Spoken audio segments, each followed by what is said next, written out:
Ticket volume listeners, are you going to Service Management World? Because we're going to do a live ticket volume podcast from the event. Meet us in the expo hall for the last solution spotlight session right before the prize drawings for a real discussion about things you care about. Hear about the conference, what we're learning, and how this industry is going to change. I hope to see you there.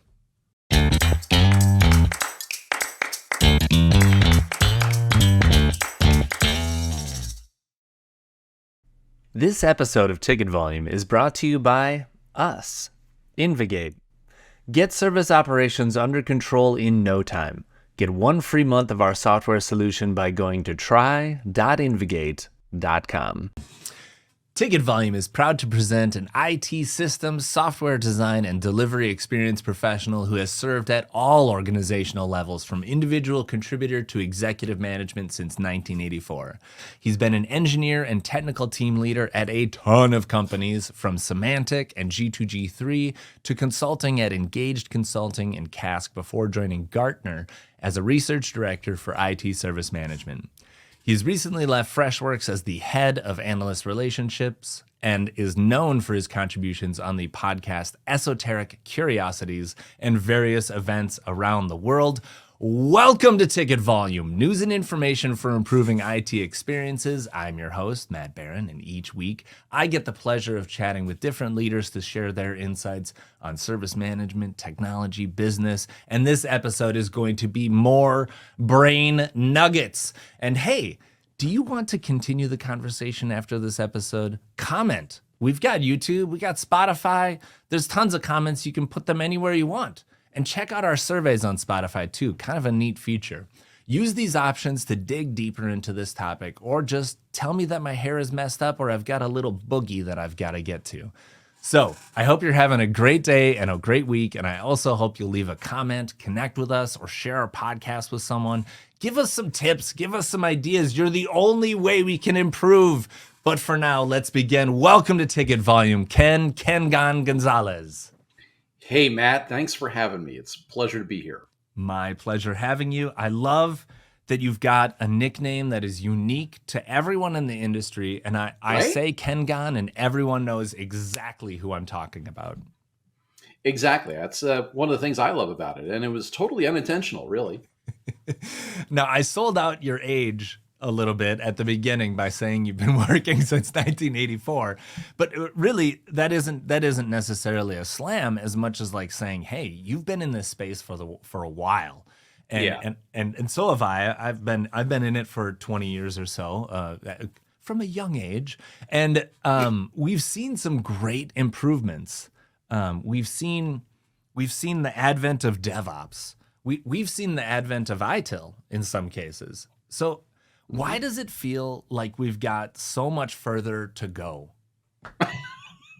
It's actually a very interesting question, Matt. So one of the things, let me just kind of put, since you mentioned the 40 years thing, which is, hey, I am still happy to be in the game, right? I was actually talking about this not too long ago with a colleague of mine, and I started off in development, which a lot of people don't realize. You're actually building software systems. And I look at the tools that development professionals are using today and what they're able to do. And I think back to when I was doing development, doing C, C++, Java. Much of the component technology that is being used now, I had to roll that by hand. Yeah. There weren't libraries around. There weren't, platforms available. It's like, you just had to roll up your sleeves and get it done. And low-level data structures and all of you don't have to do that anymore. No. So, but here's the good thing about where I came from was that when I was teaching programming at Cal State Fullerton, I would actually work people through and show them how to use a debugger, and then actually go down and inspect the assembly code that got generated as part of the class. Because I wanted people to understand that writing something in code translates down to a machine level, right? Yeah. So it always gets down to the point where it's got to run on some device. And at that point, memory was not plentiful. storage was not plentiful. So you had to be really creative about how you went about being able to use those resources. And today, resources are almost taken for granted. Ubiquitous? Yeah, ubiquitous. I think it's a good word for it because we got cloud capabilities. We can expand as we need to and use more.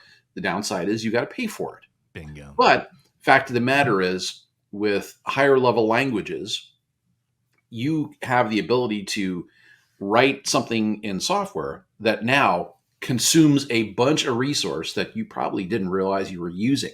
So one of the fundamental things that hasn't changed is that there are still constraints.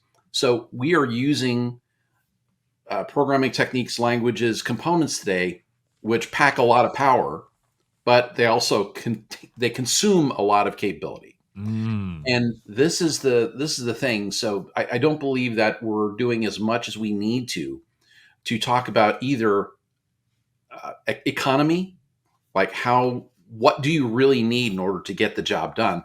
What does it cost you, and what's the value you get from doing that?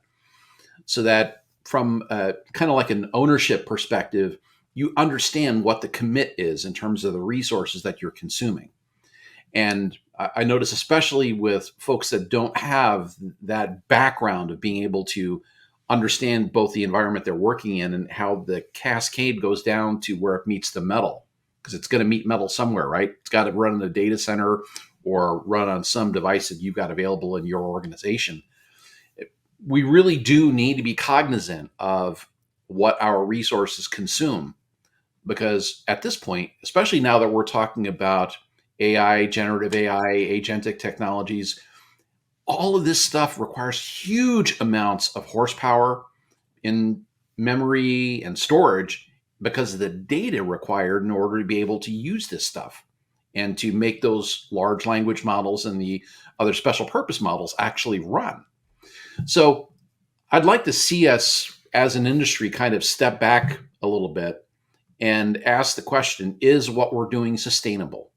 Because long term, we need to be thinking about that. Yeah.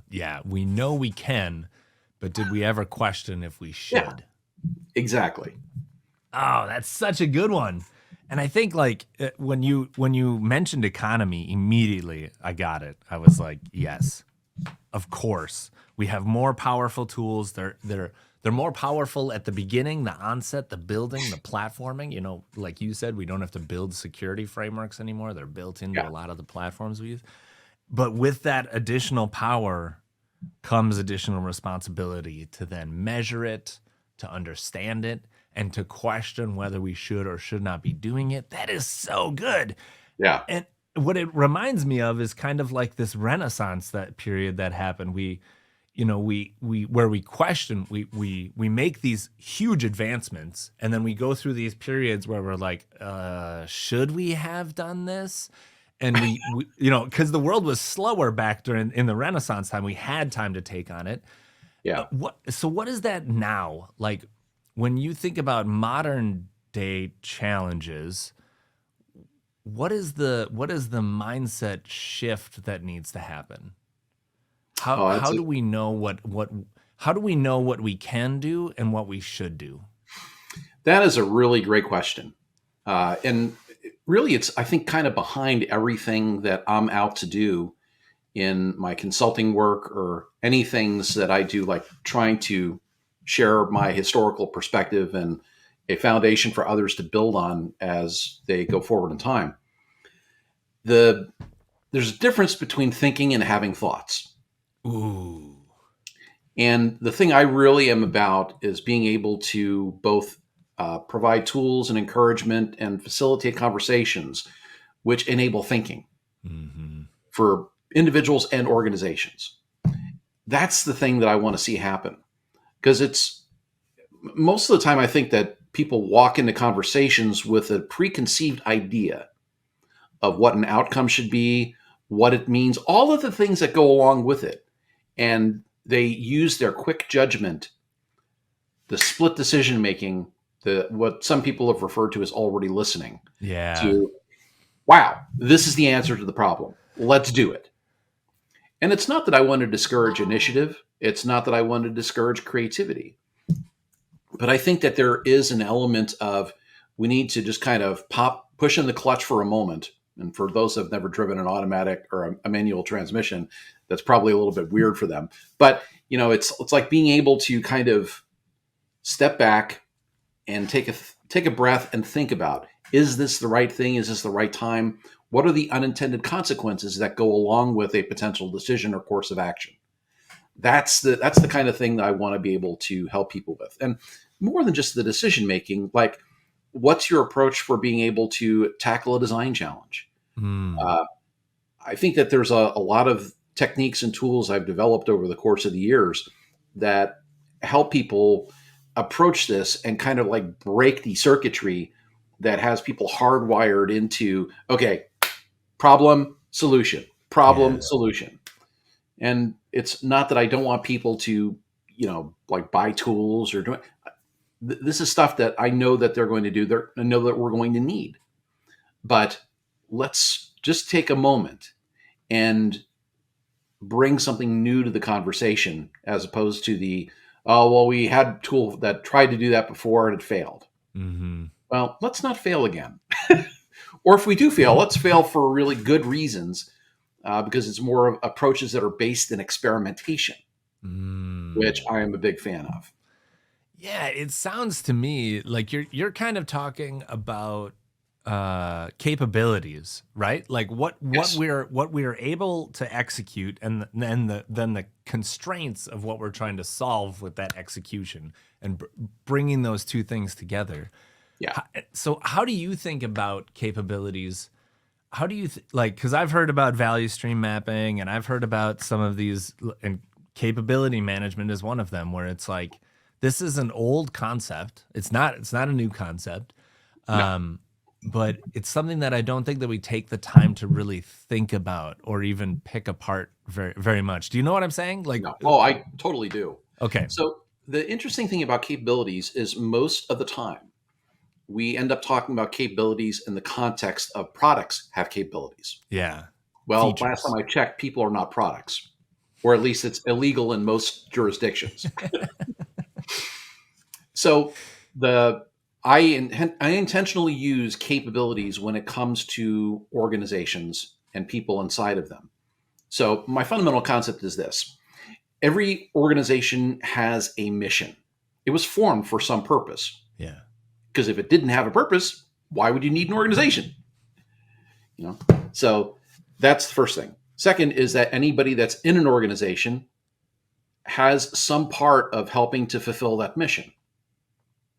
And if you weren't needed, then you wouldn't be there. Yeah. So if we start with just those two pieces, capabilities can be looked at from an organizational level, right? Because the organization exists to serve someone or something. Yeah. That's part of the purpose, right? So if everybody now comes to the conclusion that's, oh, right, we serve our customer, or we serve our citizen, our stakeholder, whoever that person we're serving is, your service is on behalf of something. And I realize it's taking a little bit of a circular route to get there, but organizational capabilities are important to talk about, because what you need to do in order to serve someone is going to vary by organization. It's going to vary by the different things you could do. So there are a set of offers that one would make that people take advantage of.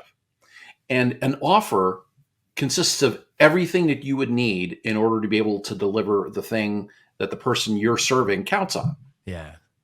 And the beauty of this now cascades down into a number of different component parts that all kind of roll up to being able to do the thing for the person. Oh, yeah, the capabilities. Right. And that's how we would define a capability. And how well you actually perform in doing that is a level of delivery capability. So this is now where we kind of wrap the whole thing up. We can actually look at this from the perspective of what an organization needs to do when fulfilling its mission to evaluate their level of delivery capability against the mission on behalf of the person they serve. So that way of being able to map capabilities is really important because it's not just about the hardware. It's not just about software. It's not just about trucks or conveyor belts or whatever it is that is part of your being able. It takes all of it.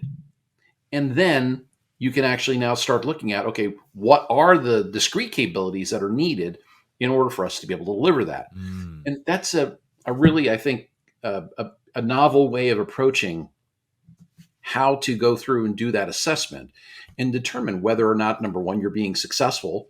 Number two, are you able to do that ongoingly and afford to do it? So is the sustainability component there?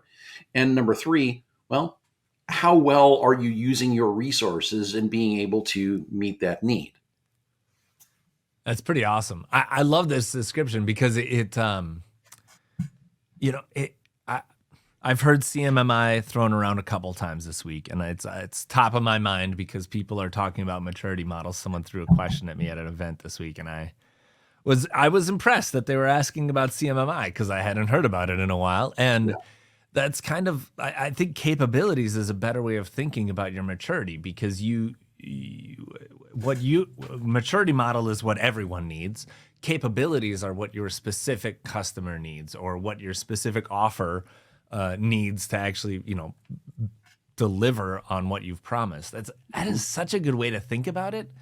But my question to you is, how do you then, like, let's say that you self-assess your capabilities and you say, I would like to be better than this other company at that, or we don't have the capability to deliver this. How can we deliver this? So how do you think about improving capabilities? It's a great question as well. So, and let me talk to the point before we go to that about the maturity models. I cannot stand the current conversations around maturity models because it's bass backwards. Yeah. When you really get down to it, it's really focused on we are mature as opposed to we're able to do what we need to be able to meet the customer need. And I don't care who you are. If you are the most mature organization on the planet and your customer hates you, you're toast. Yeah. Because everything is about humans and people's relationships. Yeah. You just can't get over that. It's a do not pass go, do not collect $200 kind of situation.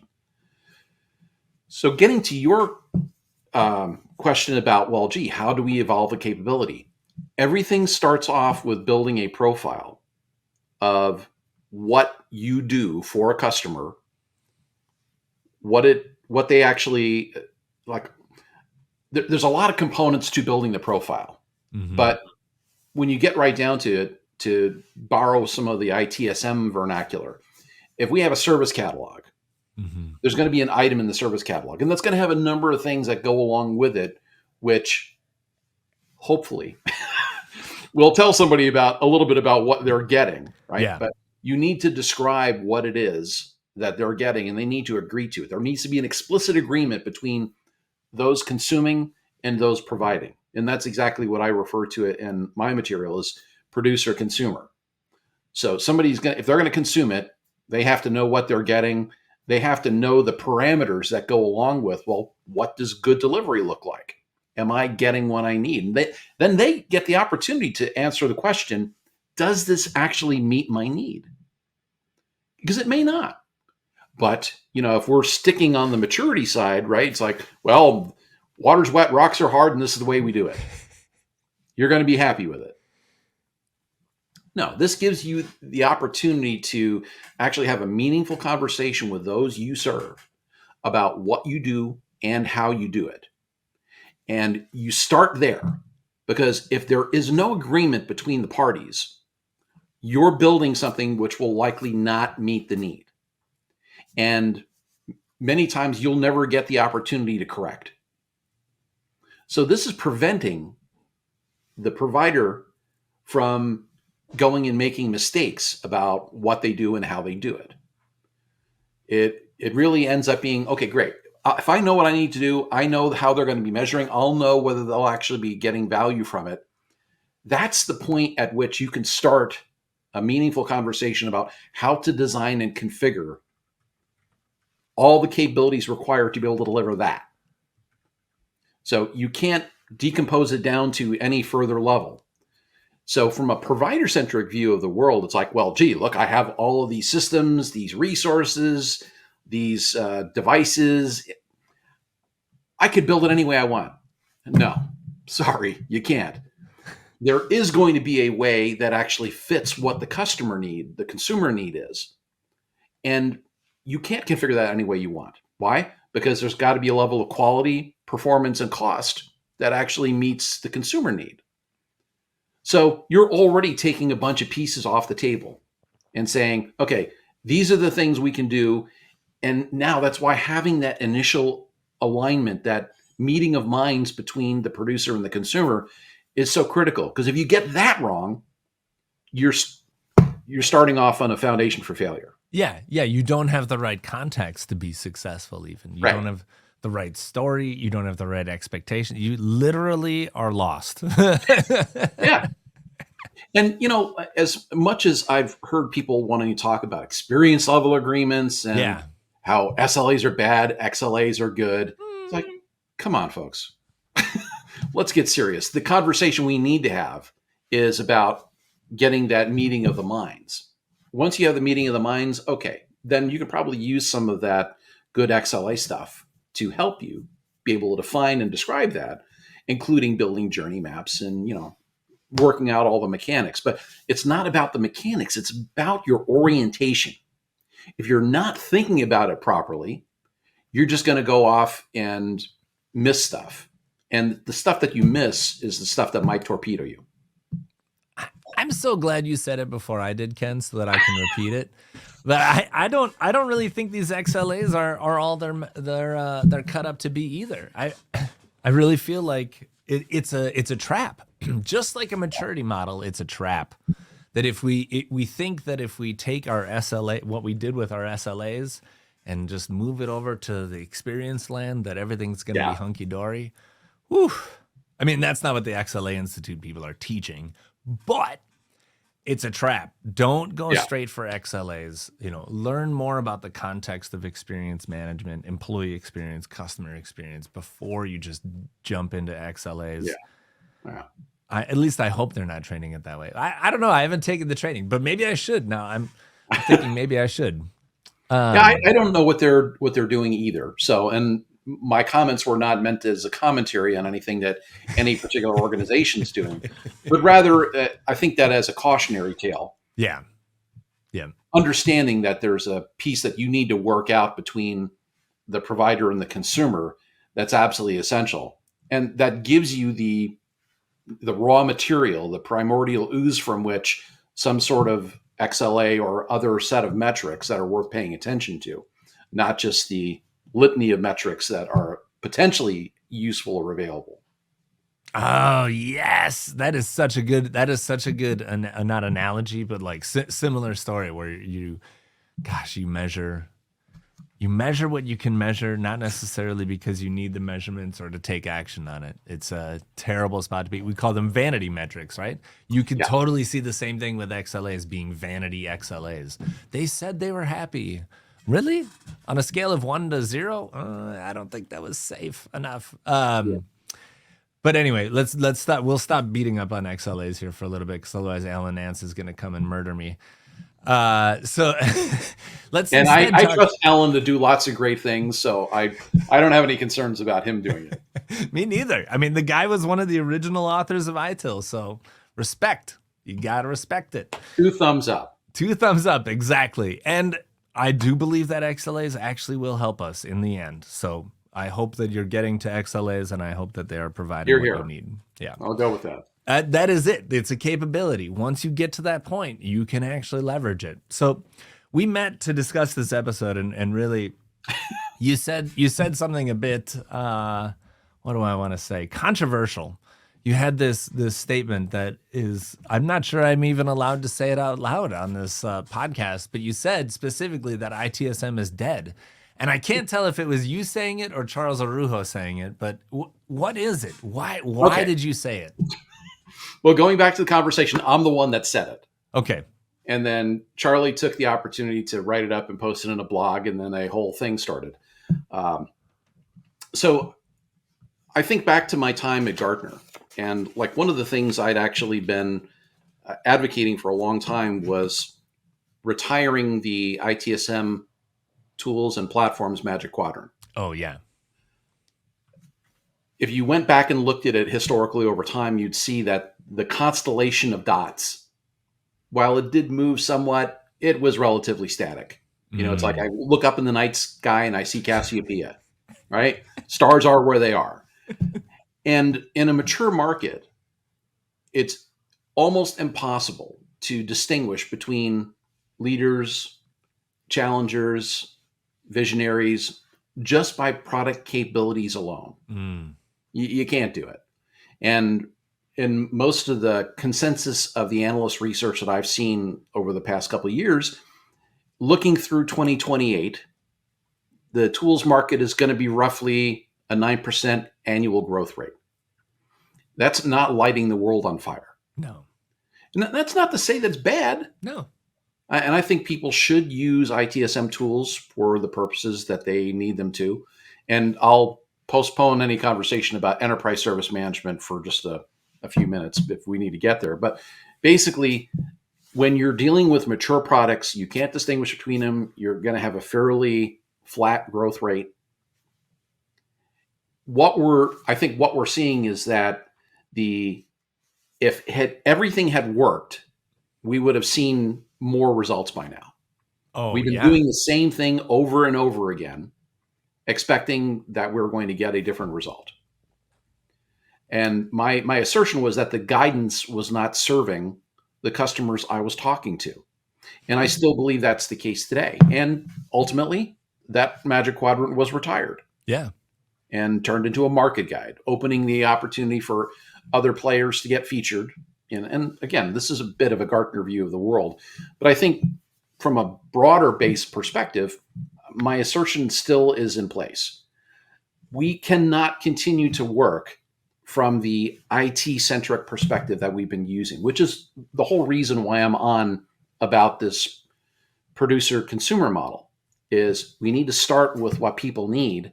And then instead of trying to design structures which mimic publications and best practice guidance, no, we can't rely on best practice anymore. We have to work on what our practices are to be able to reliably and repeatedly deliver stuff that our consumers care about at a defined level of quality, cost, and performance, period. And much of what I see going on with people that are doing ITSM is not that. Yeah. They want to talk about, and I hate to say this, ticket volumes or other things that are kind of like what people who are in the business know. Oh, we look at the number of incidents we've closed in the past month. Fact of the matter is most of the customers I've talked to, their customers don't care about tickets. No. They would like to see less. No tickets. How about things that don't fail? Bingo. You want to have me be happy? Show me stuff that does not fail. Yeah. I have to agree. I mean, I'm reading a book right now called The Best Service is No Service. It is what people want. They want things that just work. Yeah. They want, for lack of a better phrase, they want the dummy's guide for how to do ITSM.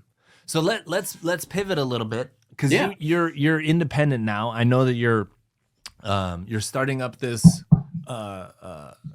consulting practice of your own. It's an independent consulting practice for now until you make it rich, and then you can hire people. But for now, what exactly are you providing? Because you've got a ton of experience. You've worked at Gartner, you've worked at several tool vendors, and done lots of work in the space. So what is your consulting practice going to do, and what makes you different? Well, there are three main principles, or three main what's the term? I had it in my brain and then it suddenly went away. Hello, old age. Three main pillars of what I'm working on. The first is related to things that I can do for product organizations, people that are building software and selling it in the marketplace. Mhm. So I want to be able to offer the kinds of services that I was doing when I was at Gartner, only not with a specific allegiance to a particular body of research. When in terms of evaluating capability sets, looking at go-to-market, uh, how you would engage analysts and prepare for research briefings, prepare for being able to respond to various research requests, put together material packages. And so the work I would do with vendors would be organized around how can I help you avoid getting in front of an analyst and having a bad showing? Looking like a fool. Yeah. Don't want to look like a fool. No, you don't. Not a good thing. So I would actually engage and say, I'm going to work with you in a mock format as the analyst you're going to take and work with. So we'll review your materials. We'll go through demos. I will ask you questions just the way that an analyst would if they were live in front of you, building the base of material that they need in order to be able to prepare their research. So that's really the core around it. So there are mechanics about how you would run an analyst relations initiative, getting some of the basic training to understand the lay of the land so that you can do it smart and not have to waste a bunch of time on trying to think that, oh, well, if I just hire this person who's done the work before, and then that's going to get us in and we can, put a subpar offering in and get a great review. Wrong. Does not work like that. I can guarantee you it does not work like that. Yeah. And most analysts that do the work would probably find that offensive. Yeah, of course. And a waste of time. For end user organizations, anybody that wants to, that can look at their current situation and say, we're really not where we want to be. Mm. We've purchased these tools. We've got these best practices. I've got people trained, and it's still a bit like the Keystone Cops. How can I get things working the way that I want them to so that we're efficient, we're effective, we're actually providing value to the people we serve, and we need to right the ship. Yeah. Okay? That's what I can help people with. And there's lots of different ways that can actually work. Mentoring, coaching, training, evaluating processes and hopefully eliminating some of it. But really getting down to the vital few things that need to get done in order to do what you need. So that's a very good way for me to be used to actually help with being able to do that. Yeah. I love that. That's fantastic. I heard recently that Steve Jobs, that's the way he kind of ran Apple. He would get all his heads together and he would say, all right, bring me your priorities. They'd come up with a list of priorities. Then they'd say, okay, now we need 10. And they would prioritize and prioritize. They get to the 10 list. And then Steve would point at the top one and say, that's it. That's the one. Yeah. That's the one we're working on. Because you can't swallow the ocean. You can't boil it. It just doesn't exist. And I think that having a third party vendor to guide you through some of that stuff, not only because you have that experience at Gartner and at other organizations, but because you're not as biased. You don't, your job doesn't depend on it. You're not sticking your neck out the same way that other people are, except for that the advice, right? You're sticking your neck out with your advice. And so if it's wrong, you've got your reputation on the line, but thankfully you've got experience to lean on. So hopefully you don't get it seriously wrong. and that's the third pillar, is working with executives, their direct reports, their peers, and their teams, depending upon what the context is. So when I started off by saying I'm out to have people think differently, well, a lot of times that actually requires that third party to come in from the outside, and it's like, okay, here's a new way to think about this. The thing I would say that would be the single greatest compliment that any customer could ever have given me has been, I really like what you're saying because we've never thought about it like that before. And that's where you actually cultivate and create new insights. Yes. Things that become actionable, where you're not, thinking about, what could be. No, it's like, you want to have a conversation. You want to get it to a particular point, and then I want people out of their chairs and acting. And that's what'll do it, right? It's that fresh idea. It's the I don't know what. You're removing a blocker. You are literally taking it's not writer's block. It's like, I don't know, organizational block or IT block or something.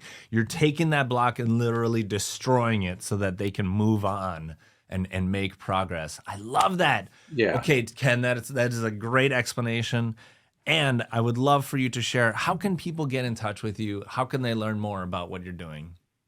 Well, so two things. First is you can go to the my website, prettysimplegroup.com. That's the name of the entity. And there you can either reach out by email, you can call, you can do a contact us. I am more than happy to schedule a complimentary initial phone call to discuss anything that you feel might be, I might need some help with this or might like some help with this. So anything that's within the realm of what we've just been talking about here on the podcast, totally fair game. And I'm happy to have that conversation. The second is on my personal website. I really would love to have people check out Esoteric Curiosities, my podcast, done in conjunction with Service Management Leadership. It's available. I do drops every Wednesday. And I actually am doing it with Service Management Leadership and Jeffrey Tiefertiller. Because I believe I'm about creating community. Yeah. And the bigger thing that I'm trying to serve here is about give away my career's worth of experience and know-how in a way that's meaningful and consumable and not subject to somebody saying, oh, you can't talk about that. Yeah. No, actually, I can talk about any darn thing I want. And I'm going to. And the more provocative it is, the better I'll probably like it. Yeah, and the industry too. And the better I'm going to like it for sure. I really like that name, Pretty Simple Group. Ken, thank you so much. Thanks for taking some time to be on Ticket Volume. Thank you, Matt. It's been a pleasure. Really enjoyed it. And for our audience, did you know that you can change and improve this podcast by DMing me or leaving a comment or by answering our Spotify surveys? It's just another way to turn up the ticket volume. And speaking of ticket volume, did you know that this podcast is brought to you by Invigate? Invigate is a fit-for-purpose service management solution with integrated asset management designed to let you focus on supporting your organization without waiting for administrators to make the changes that you need for your service management solution. In fact, IT teams from Toyota, NASA, and McDonald's use Invigate to manage requests, automate workflows, and centralize inventory data so they can focus on delivering better service, because good service is good business.